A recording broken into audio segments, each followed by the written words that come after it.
Hi friends, బాగున్నారా? నేను మీ పద్మ అంటేనే. ఒక చిన్న మంచి మాట.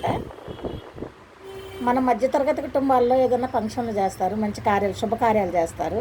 వాటికి వెళ్ళినప్పుడు ఒక 300 500 చదివిస్తాము, చేతిలో పెట్టేస్తాము. అదే ఏదన్నా అట్లాంటి ఇళ్లలో ఏదైనా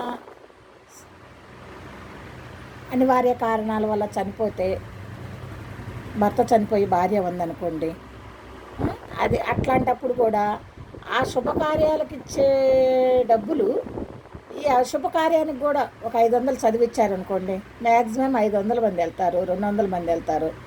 దానికి ఒక 500 మంది వెళ్తే 2,50,000, 500 ప్లస్ ఇంటూ 500, 2,50,000 అయితే 50,000 ఏమో ఖర్చు పెట్టుకున్నా 2,00,000 ఏ పిల్లల పేరు, ఏ పిల్లాడి పేరు బ్యాంకులు వేసుకుని వచ్చే వడ్డీతో బతుకుతుంది కదండి. అది మనం కానరాని సహాయం చేసినట్టు అనమాట. ఆ సహాయం మనకు ఎప్పుడు ఆమె గుర్తుంచుకుంటుంది, ఆమెకి గుర్తొస్తూనే ఉంటుంది. ఆ రోజు మా భర్త చనిపోయినప్పుడు, లేకపోతే ఎవరో చనిపోయినప్పుడు ఇలా వచ్చినాయి నాకు, ఆ డబ్బులు ఆసరా అవుతున్నాయి అని చెప్పి, అది మనకు దీవెనే కదండి. అలా చేద్దామని చేస్తే బాగుంటుందని నా ఆలోచన.